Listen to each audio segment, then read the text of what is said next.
It all started on 4chan, a few years ago around 2006. An anonymous user on 4chan left a post on one of 4chan's forums. It said, "Hello, I worked really hard on this game. Please play it, it would be very fun." It also included a link to a .r file on MediaFire. Most people would disregard the post due to its poor spelling, or if they did visit the link, they would see that the file was entitled Ed, Ed and Eddy the Game and forget about trying it. But the ones that did play it were in for one heck of a ride. Most of the reactions to the game were quite different than the type one might expect. What the hell? Holy heck! That was way too scary. Do not play it, it's not what you think it is. And many other posts along with the same topic. The post was removed a few months later because of the public reaction of the game. Also, the MediaFire file is no longer available because the original uploader's account was shut down. I mean, what you're about to read is a description of the game. The information gained from the game was received by various users of 4chan who are unlucky enough to have downloaded the game. In order to start the game, you must extract the .r file onto any folder. Attempting to run the games.exe file before doing so will result in an error message. Once extracted, the game can be launched by clicking on Ed, Ed and Eddy the game.exe. The game would automatically enter full screen and cannot be closed unless you press Alt plus F4, close it with Task Manager, or pressing the Exit Game button in the game. The game starts as what appeared to be a poorly designed fan game. The title screen is an edit of the screenshot of the show with the words Play Game, Exit Game, and The Game are edited onto it, more than likely using Microsoft Paint. The Play Game and Exit Game are clickable, and they do exactly what they say. Starting the game will jump to a black screen with a few blank areas to enter information. The game asks the player for their name, their cell phone number, and the player's address. The game states at the top of the screen that entering any of the information wrong will remove from the experience of the game. Once a player enters their info, they can begin their game by pressing a button that stays play at the bottom of the screen. Pressing it will throw the player straight into the game. The game is a first-person perspective. The player starts on a sidewalk on a poorly designed 3D cul-de-sac. The in-game music is an endless loop of the Ed and Eddy opening theme song. At the bottom of the screen, there's white text that acts as the dialogue box for the game. As soon as the game begins, the white text reads, "Step right up and try our all-new magic trick. Only 25 cents. The game doesn't give the player any remote kind of directions on how to play the game, so they must fiddle with the keyboard until they figure out the controls. WASD are used to control movement, and the spacebar is used to jump. And moving the mouse moves the camera. Movement is slow, and jumping is floaty and doesn't go very high. Once a player figures out how to control the game, they eventually move towards the middle of the cul-de-sac, where a few characters and other objects are visible. In the center of the cul-de-sac are flat models of Ed, Eddy, and Double D, Jimmy, Kevin, and Sarah. The models are the simple flat models that are always facing the player no matter where the player stands. All the characters are standing around a poorly designed model of what appears to be a rocket ship. Moving close to it causes a clip from the TV show to play. The clip is a scene from Season 2, Episode 3 of Ed, Ed and Eddy entitled Ready, Set, Ed. The clip is a scene from Ed stuffing all the kids in their rocket car, and Eddy enters and explains why Double D and Ed couldn't come with them. The clip quality is poor, and it ends abruptly after Eddy finishes his explanation. After the clip ends, the player is back in control of the game, but now the player is in a small 3D box-like room. The player can't do anything at this point, but after 30 seconds or so, they will receive a text message on their phone, if you can receive messages. If not, the player must use Alt F4 to exit the game. The message will say, "Type fast." The message is from a private number and can't be messaged or called. Typing fast on the keyboard will cause the game to show another clip, but this time the clip is of an old crash test footage. The audio is missing during the clip and no sounds are playing. The footage plays once and then freezes on the last frame. Pressing any buttons on the keyboard will cause the game to return to play mode, but this time all the textures on the box's room walls are replaced with the final frame of the car crash scene. In the middle of the room, Eddy and Double D stand next to each other. Approaching the two will make white text on the bottom of the screen change that will say, "We killed them, Eddy." "I know, you idiot!" "Oh my goodness, think of their families!" "No, you moron! Think of the quarters!" After the few seconds, the textures of the room will be replaced with pure black and the text, "You will pay for your sins." Then the game will freeze for a little bit and the player will start in a new room. The new room is a long, pure black hallway. After being in this room for a little bit, the player will receive the text message saying, "Run." Some players wouldn't know what to do at this point and quit. Other players would type the word "run" and the game would play a voice clip of Double D crying that was taken directly from the show, and Ed, Edd n Eddy opening music would stop playing. The white text on the bottom of the screen would now read, "Run." If the player looks to one side of the hallway, they will notice a flat model of Double D slowly getting closer. But this wasn't the same Double D model from earlier. Double D was now black and white, his eyes were now edited to be black and red, and he had no mouth. Touching Double D at this point in the game will immediately cause the game to crash. Players that touch Double D claim to have heard footsteps outside of their rooms, even if they lived alone. If the player moves away from Double D, when they reach the end of the hallway, the game will freeze and move to another location. This new area was a very tall room. The room wasn't very wide, but it went up very high. The white text at the bottom of the screen will now read, "Tap the spacebar." Tapping the spacebar will cause the player to constantly jump, and the player can now fly upwards by tapping the spacebar. After a few seconds, a wide brown polygon will appear at the bottom of the map and slowly move upwards. Touching it will crash the game, but if the player flies all the way up on the top of the room, the game will change locations one last time. The player is where they started the game, in the cul-de-sac, but now nobody's in the center of it. Only a guillotine stands in the middle of the cul-de-sac. The white text now says, "End this horrible game now." But if the player doesn't touch the guillotine within a minute, they will receive 17 text messages that say, "End it." If the player idles any longer, they will receive a phone call. If they answer it, they will hear a reversed version of the Ed, Edd n Eddy opening, and once it finishes, they'll hear a man yell at the top of his lungs. Touching the guillotine leads the player to a menu screen that says, "Congratulations, you beat Ed, Edd n Eddy, the game. You will receive a making of DVD soon. Thanks for playing," along with a button that shows the player to quit the game. And that's the end of it. If the player looks at the game's files after you beat the game, they'll notice a new .jpeg file entitled Buttered Toast. It's a black and white photograph of an autopsy. The .exe file for the game is also now missing. After the player beats the game, they'll receive a package about 3 or 4 months later. Only the first 50 players that beat the game receive the package. According to a player that received it, the box was small but smelled extremely bad. The cardboard in the small package was also wet, according to a player who had received it.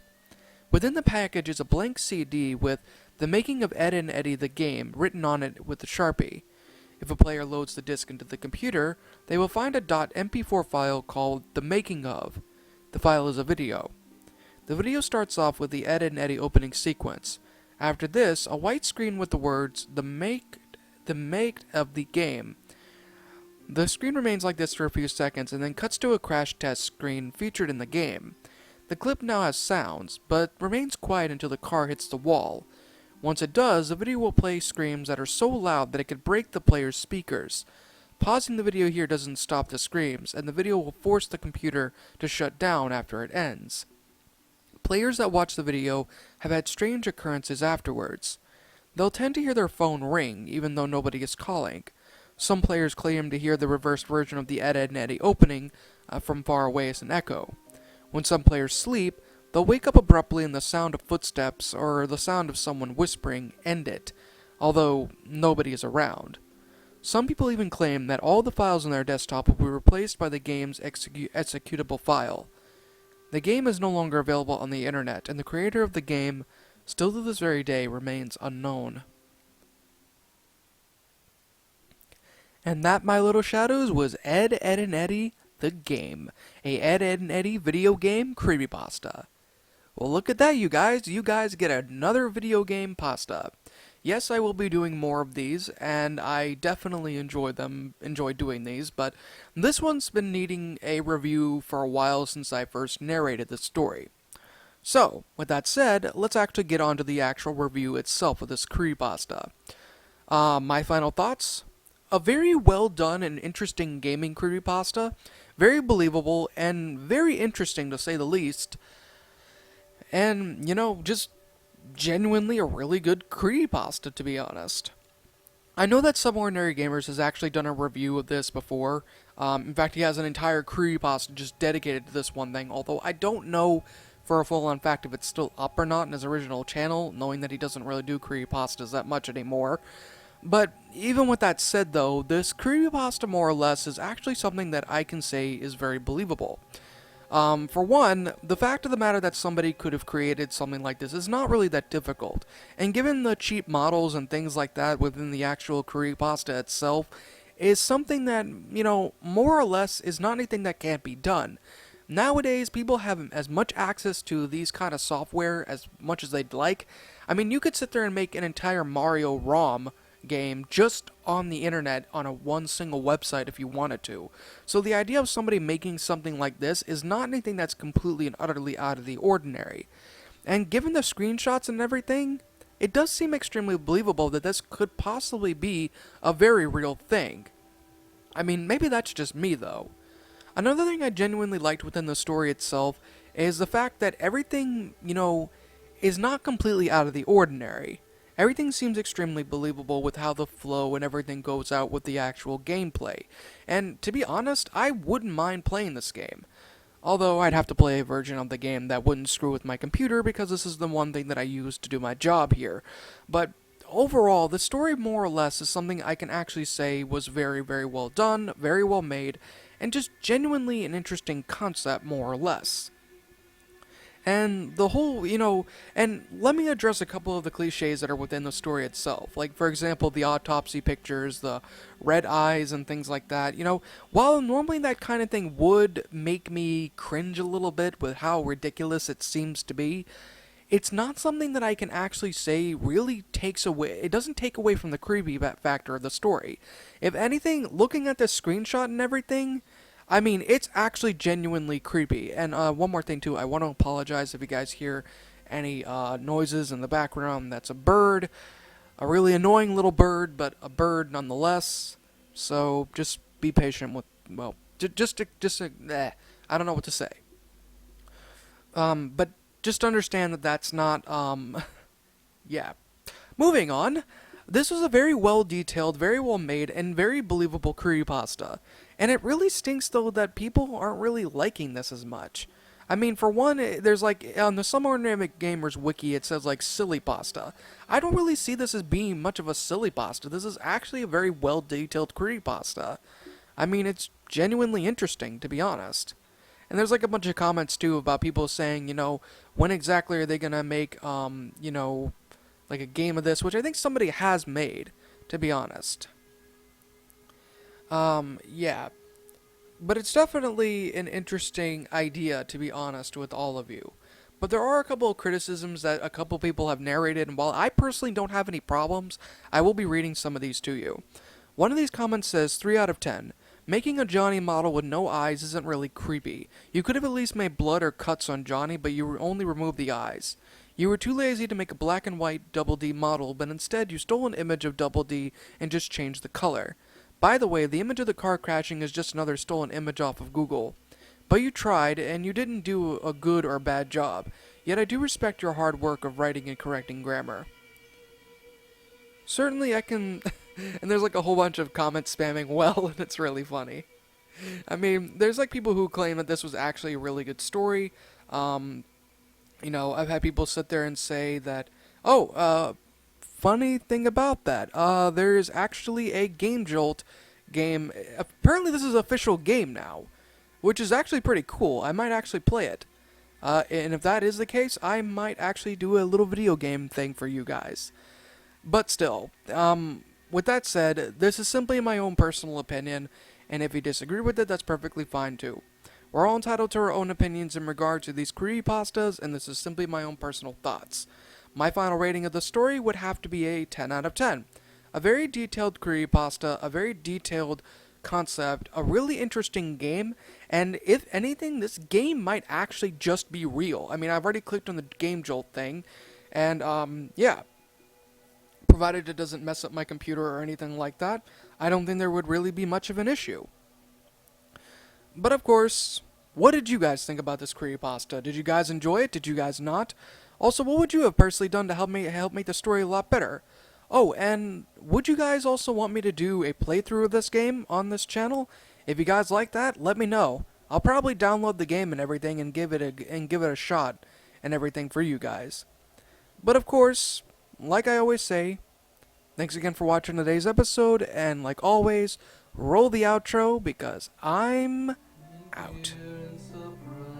As your eyes widen, your mouth goes dry with each battered breath. You try to scream, your mind begs to leave, glued to your computer screen. The killers they slash, the tapes burn and crash. The cartridge you bought will be your final haunt. The rituals of hate will seal your fate. The tears you shed will be from the fear-gripping, horror-driven, nightmarish, gore-filled, terrorizing, hateful, burning, violent, rage-inducing, knife-slashing, blood-splattering, silent screams. Only time will tell if you will escape this online hell. Your horror-filled obsessions will come with its own regressions. Your pathetic screams will not be heeded in any way, because your nightmares will come at any